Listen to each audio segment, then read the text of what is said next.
Qala al-Imam Abdullah bin Alawi al-Haddad rahimahullahu ta'ala rahmatan wasi'ah wa nafa'ana bihi wa bi'ulumihi fid daraini amin. Wa thamratu hadhil ma'rifatil maqsurati minha tarkul maili ila dunya batinan wa tarkut tana'umi bi syahawatiha dhahira wa adna darajatiz zuhdi alla yaqa'a bisababid dunya fi rukubi maksiatin wala fi tarki ta'atin wa a'la darajatihi alla ta'khudha minad dunya syai'an hatta ta'lama anna akhdahu ahabbu ilallahi min tarkihi wa baina hataini darajataini darajatun katsirah walizahidis shadiqi alamatun annahu la yafrahu bil mawjudi wa la yahzanu alal mafqudi minad dunya wa annahu la yusghiluhu talabud dunya wa tamattu'i biha amma huwa khairin lahu inda rabbih. Ngendika Imam Abdullah bin Alawi al-Haddad wonten kitabipun Risalatul Muawanah. Mugi-mugi kula jenengan pikantuk barokahipun. Wa thamratu hadhil makna utawi woh-wohane hadhil ma'rifati iki peweruh al maksudah kan den maksud minha saking ma'rifah tarkul maili ninggal kecenderungan ila dunya maring dunya batinan secara batine wa tarkut tana'umi lan ninggal seneng-seneng bisyahawatiha kelawan pira-pira syahwati dunya zahiran secara njaba-njabane. Kita masih di dalam satu rangkaian menjelaskan dan mengurai tentang sifat zuhud, salah satu sifat mulia yang dapat memuliakan derajat kula jenengan wonten ngersanipun Gusti Allah Subhanahu wa taala. Dengan sikap zuhud ini, ketika kita mampu mengamalkannya dengan baik, maka lambat laun tapi secara pasti derajat kula jenengan naik dan bernilai di sisi Allah Subhanahu wa taala. Derajat naik itu tidak ditandai dengan kekayaan. Derajat naik tidak ditandai dengan semakin luasnya popularitas kita di tengah-tengah umat. Derajat naik tandanya bukan naiknya pangkat kula jenengan di hadapan manusia, tapi derajat naik tandhanipun kula jenengan semakin dekat dengan ibadah. Tetes lek kula jenengan kepingin semerap, kepingin ngukur awake, aku iki duwe nilai apa enggak nok ngersane Gusti Allah. Jadi ini penting untuk kita upayakan. Penting kula jenengan bermuhasabah di dalam masalah ini.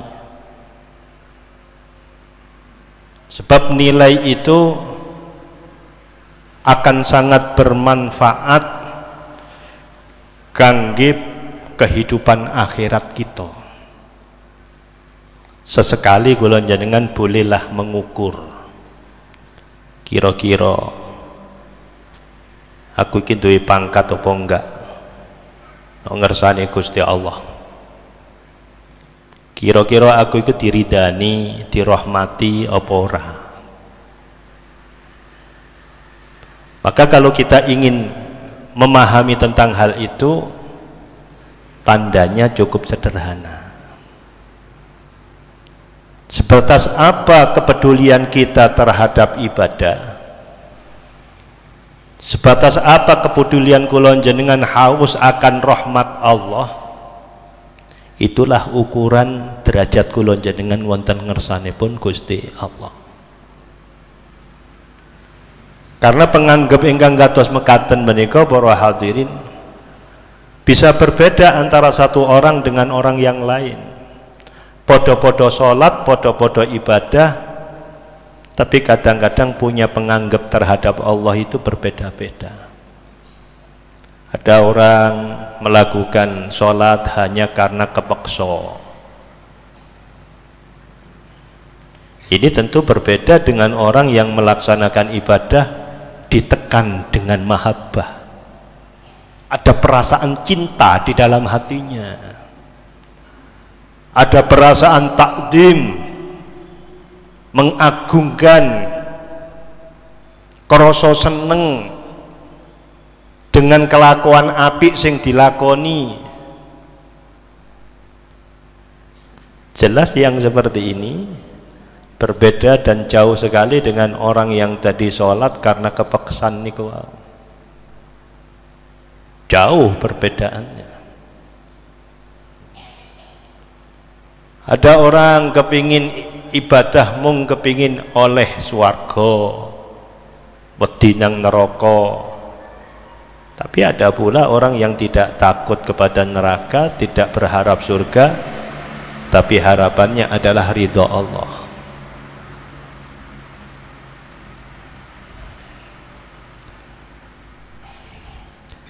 Maka daripada ini kula jenengan perlu paham nilai derajat kita itu di posisi mana.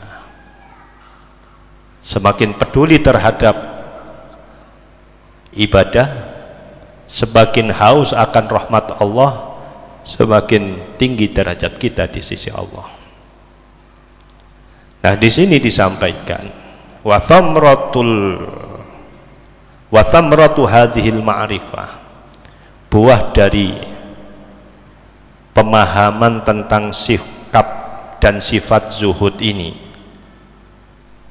tarkul maili ila dunya batina, tidak adanya kecenderungan terhadap dunia. Jadi lek sampean kepingin roh kira-kira aku iki wis duwe sikap zuhud apa gurung. Kemarin kan disampaikan zuhud itu demikian, ya, zuhud itu demikian, zuhud itu demikian. Lho sakniki karek ngukur pirang-pirang dino, pirang-pirang minggu wis ngaji bab zuhud, kira-kira wis mlebu apa ora?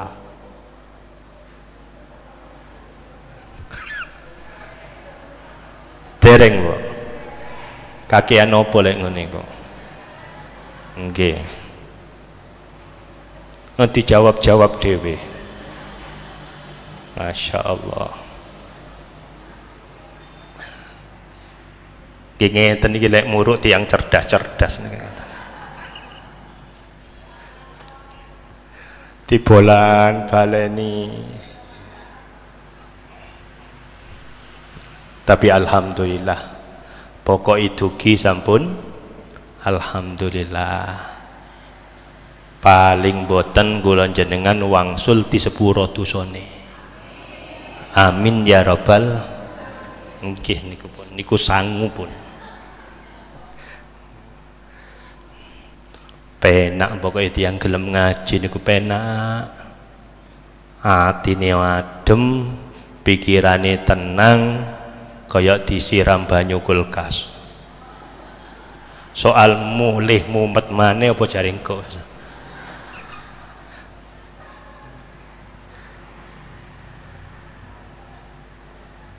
Tarkul maili ila dunya batinan, tondone le ilmu sikap zuhute sampean wis mlebu, pun jenengan saged ngamal sikap zuhud, sampean iku ora patek peduli terhadap kondisi dunia yang panjenengan raih.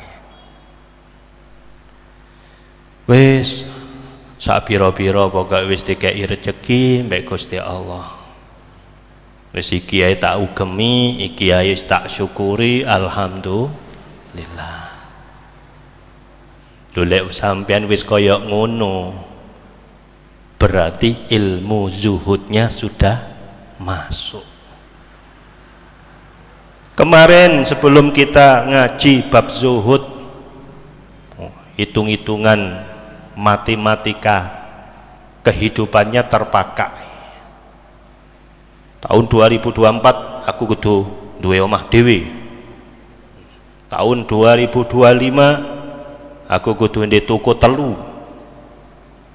Tahun 2027 aku wis duwe sawah 5 hektar. Lho kok diamini semua? Ya oh. Niki ngeten niku maksude wau sampean wingen-wingenane sadurunge ngaji pikirane mumet karo donya. Ngoten lho Mas. Lho sedeng wis ngaji sampean ku nrimo apa onone. Wis gak mumet. Nek winginane mumet. Lah wong sing gaene mumet karo donya terlalu memiliki target-target yang beraroma duniawi, iku biasa kurang syukuri dumateng Gusti Allah. Dikasih pendapatan 50.000 kok mediti. Lah iki lek 50 sedina digawe mangan pira? Lho terus gawe tabungane pira? Gawe kredite pira? Ngelengi pira? Wah gak nutut. Gorong hitung-hitungan masalah sedekah dia sudah bilang gak nutut. Iki masih masalah tabungan, kreditan, bin cicilan. Niku pun bingung. Lho lek wis kaya ngene, syukur sudah terkurangi, sedekah ya wis gak kereken. Kok kate sedekah tabungan gurung? Lho niku hitung-hitungane wong sing gak duwe sikap zuhud. Tapi lek tiyang niku gak ada sikap zuhud, hatinya terpenuhi dengan sikap zuhud, berapapun yang diterima disyukuri. Alhamdulillah Gusti, sampean pun paring dumateng kula 50.000, mugi-mugi 50.000 niki rasa 500.000. Lu saged. Sebab yang menjadikan 50 fisiknya 50, metafisiknya 500 saged. Kalau di dalam rizki itu ada keberkahan yang diberikan oleh Allah Subhanahu wa taala. Bener duwe 100.000 tapi manfaatnya sama dengan 1 juta. Tiang sing kados ngoten niku biasanipun adalah orang-orang yang mudah mensyukuri nikmat peparingi Gusti Allah. Tidak hanya melihat kepada bentuknya, tapi melihat siapa pemberi rezeki itu. Sing ngekei rezeki ku sapa? Lah lek wis kula kalan sampean gak ndeleng dumateng duwike, tidak melihat kepada nominal daripada uang itu, tapi yang dilihat adalah Gusti Allah wis paring, berapapun paring-paringi Gusti Allah itu yang terbaik bagi saya. Bisa jadi ini tidak terbaik bagi orang lain, tapi bagi saya adalah terbaik. Iki bentuk daripada kepedulian Allah, bentuk daripada kasih sayang Allah. Sebagaimana kemarin wonten pengaosan ingkang saderengipun ada seorang nabi mendapatkan wahyu dari Allah untuk memberikan pekiling, memberikan tambahan pemikiran, kersane tambah syukuri. Idza suktu ilaika habbatan musawwasatan fa'lam anni qad dzakartuka biha. Wahai nabiku, aku lek wis paring-paring nang sampean, ojo meneh gedhe, cilik. Wijine kurma bosok pisan. Aku sing paring nang sampean satu kurma, bijinya busuk lagi. Tapi itu hakikatnya inni dzakartu. Inni dzakartuka biha. Itu adalah bentuk daripada kepedulianku terhadapmu.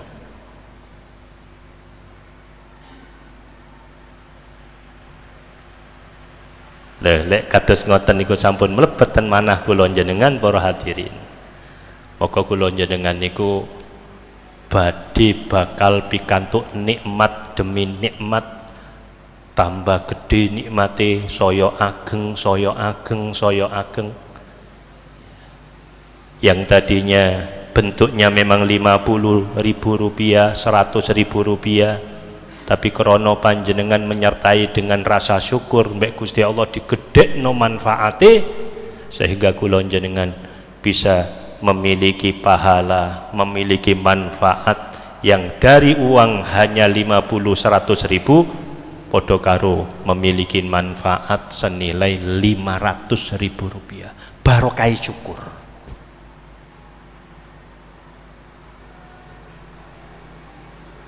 Ini yang pertama. Yang kedua, tarkut tana'umi bisyahawatiha dhahira. Tondone tiyang niku nggadahi sikap zuhud,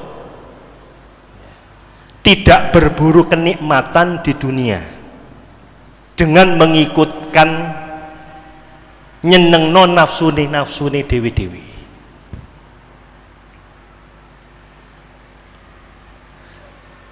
Kalau kita berbicara mengenai syahwat para hadirin, konotasinya bukan sekedar nafsu birahi mboten.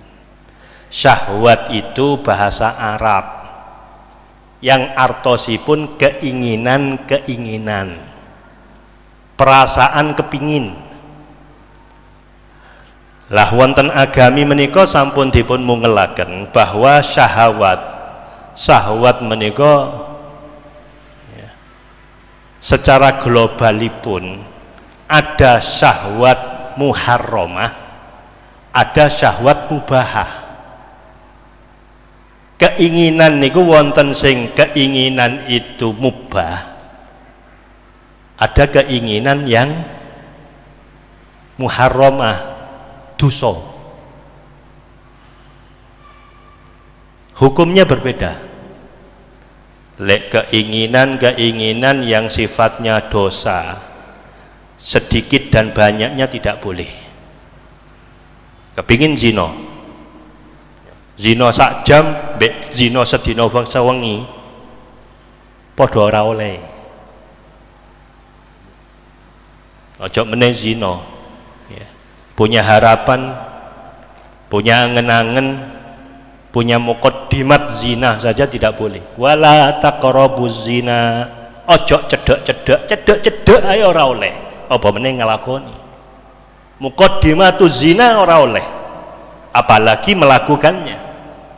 Sedikitnya syahwat, banyaknya syahwat, kalau syahwat itu diharamkan maka tidak boleh. Berbeda dengan hukum syahwat al-mubahat, syahwat-syahwat yang diperbolehkan. Syahwat-syahwat yang diperbolehkan boleh dilakukan, cuma boten bareng kata tidak melebihi batas. Kepingin tas podo karo kelambine, ibu ya, ora apa-apa. Kelambine setelan coklat, kepingin tas sing rodok coklat, cek kembar mbek kelambine, kok dikembarno mbek kudungi,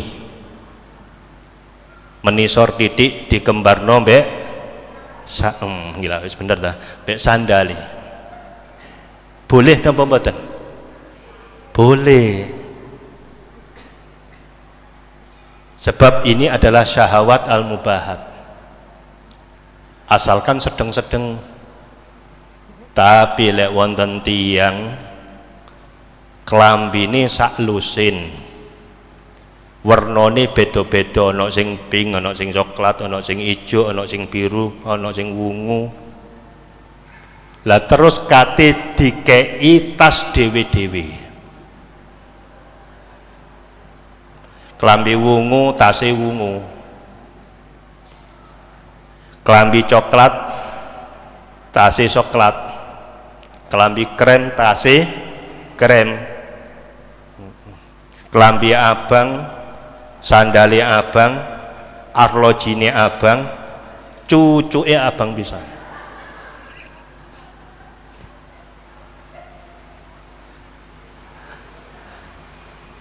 Sing ngeten iki sing boten pareng.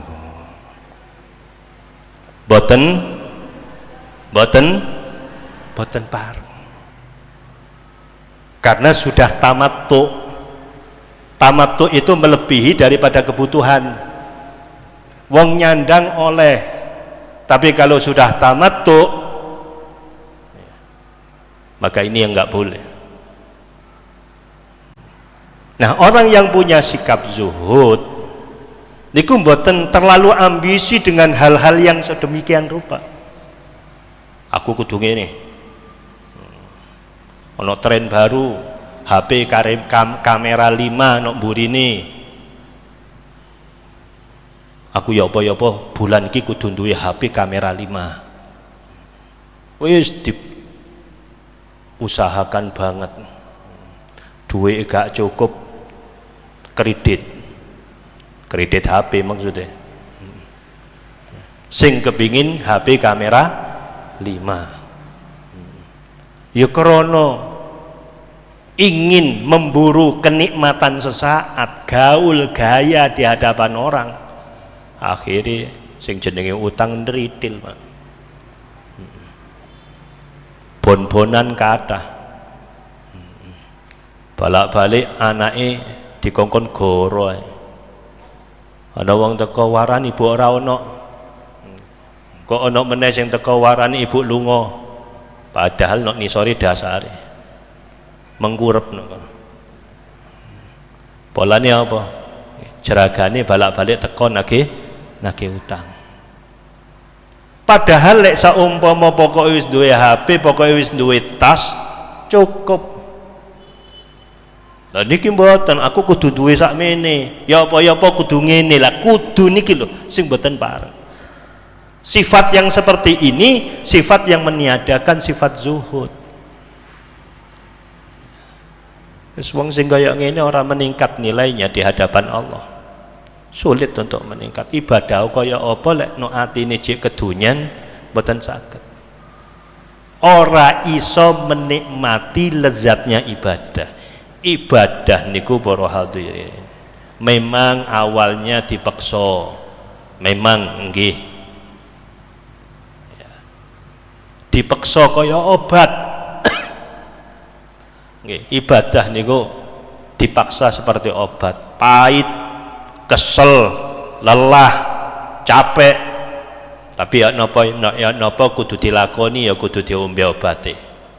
Wis akhire krana awake sehat, sudah merasakan nikmatnya daripada ibadah itu, timbullah rasa suka terhadap ibadah. Wis gak dipaksa maneh, karena dhewe wis krasa nyaman dengan ibadah, dilakoni. Nah, ketika kita melakukan seperti itu, kalau hati ini ngadepi nang akhirat niku 50%, maka kita akan mendapatkan nikmatnya ibadah itu 50%. Ulun jenengan niku kali ulama di dalam beribadah podo karo ngedep kaca rasa. Di depan kita ada cermin, wonten kaca rasa. Kaca rasa niku cermin itu sifatnya sapa sing nok ngarep, sing nok mburi ora ketok. Kalau kita berada di depan sendiri, sebaik apapun orang yang di belakang kita tidak bisa tampil sempurna. Begitu juga dengan amaliyah kita, ibadah kita kepada Allah. Lek kula jenengan ngedep Gusti Allah 100% di depan seperti ini, dunya ini gak ketok. Tapi lek kula kalian panjenengan cuma ngedep separuh dengan cermin itu, dunya ini mlebu separuh. Kalau kita sudah tidak menghadap akhirat babar pisan, sing ketok dunya ini. Sampeyan gak gelem ngilu, sampeyan minggir, ya sing nok burine sampeyan sing ketok. Begitu pula kita. Lek sampeyan ngadep 100% di hadapan cermin, maka Anda tampil sempurna di hadapan Allah. Tapi kalau kula jenengan di hadapan cermin itu cuma separuh, seperapat, seperti itu pula pertolongan Allah separuh dan seperapat dan seterusnya, disesuaikan dengan bagaimana kita menghadap hal itu. Makanya sering saya bilang, urusan dunia kula jenengan, urusan masa depan kita, urusan hidup kita di masa yang akan datang, jangan terlalu dipikirkan hari ini. Soal sampean kok ya apa noto anak, gak usah diurus lagi. Ya apa aku besok iso nyangoni anak pirang hektaran, pirang tuku, ora usah dipikir saiki. Lah sing dipikir napa? Sing perlu dipikir kula jenengan, bagaimana kula jenengan tampilan kita hari ini di hadapan Allah. Jenengan tampil berapa persen di hadapan Allah? Perbuatan-perbuatan jenengan untuk akhirat jenengan sudah kalian lakukan berapa persen? Ingat dawuhe Gusti Allah, man amila sholihan min dzakarin au untha wa huwa mu'minun falanuhyiyannahu hayatan thayyibah. Janji Allah, sampean ora dituntut mikir masa depan, ora dituntut mikirno anak sampai mbulet. Urusan anak, urusan putu, urusan masa depannya anak, urusannya Gusti Allah, kata Allah. Urusanmu saiki sampean ngadep nang Gusti Allah ke pirang persen? Man amila sholihan, barang siapa yang melakukan kebaikan, min dzakarin au unta, Allah tidak peduli entah dari kaum laki-laki atau dari kaum perempuan, ora peduli Gusti. Sing penting wa huwa mukminun. Dasarnya iman, dasarnya amal soleh adalah iman, dasarnya amal soleh adalah ilmu. Amal soleh diilmoni, maka apa yang terjadi?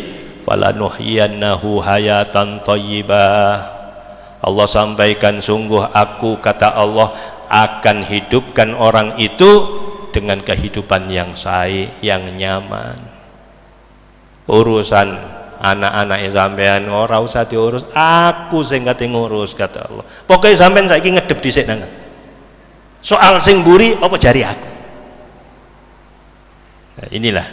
Sehingga kalau kula jenengan punya sifat yang seperti itu, sikap zuhudlah yang nanti muncul. Wis aku apa jari Gusti Allah. Sing penting saiki aku ngedep nang Gusti Allah. Tak kurangi jatah kepedulianku terhadap kenikmatan duniawi, aku hadapkan keinginanku, hidupku, inna sholati wa nusuki wa mahyaya wa mamati, untuk siapa? Lillahi rabbil alamin. Sumpah jenengan sendiri di hadapan Allah, sholatku, ibadahku, hidupku, matiku ya Allah hanya untuk jenengan.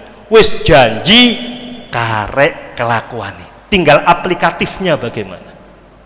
Nah ini yang sing Gusti Allah dinteni, aplikatifnya sampai di mana?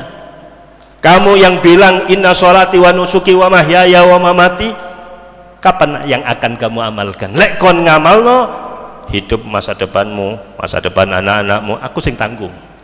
Ora usah bingung mbek dunya, wong aku sing duwe dunya. Udu awakmu karek nrimo. Tapi lek sampean kate melok cawe-cawe ngurus dunya, urusan dewe, kata Allah. Lek wis urusan masa depan dikekno kula jenengan, sing ruwet kula jenengan piyambak, sebab utuh urusane dipikul dhewe. Mugi-mugi mawon kula jenengan termasuk orang yang dicinta oleh Allah, diberi sifat zuhud di dalam hati kita. Mudah-mudahan kula jenengan tidak pulang dari tempat yang mulia ini kecuali dosa-dosa kita diampuni oleh Allah, derajat kita ditinggikan oleh Allah, utang-utang kula jenengan dilunasaken dening Gusti Allah, dipermudah segala hajat dan kebutuhan kita. Yang belum punya pasangan hidup, mudah-mudahan diberi pasangan hidup yang baik. Yang sekarang masih terlilit oleh hutang barokah ngaos, diurai sedikit demi sedikit oleh Allah. Yang punya masalah besar, yang hari ini punya kesulitan, problema besar, tidak ada problema yang besar bila mana Allah sudah cawi-cawi di dalamnya. Maka daripada itu bersyukurlah panjenengan ketika sudah diundang oleh Allah untuk duduk di majelis-majelis taklim yang seperti ini. Ini adalah harapan baik bahwa kehidupan kita yang di masa akan datang akan lebih baik daripada hari ini. Amin ya rabbal alamin. Ala hadhihi niyyah wa ala kunniyatin salihah wa ila hadratin Nabi Muhammad sallallahu alaihi wasallam bi hurmatil Fatihah.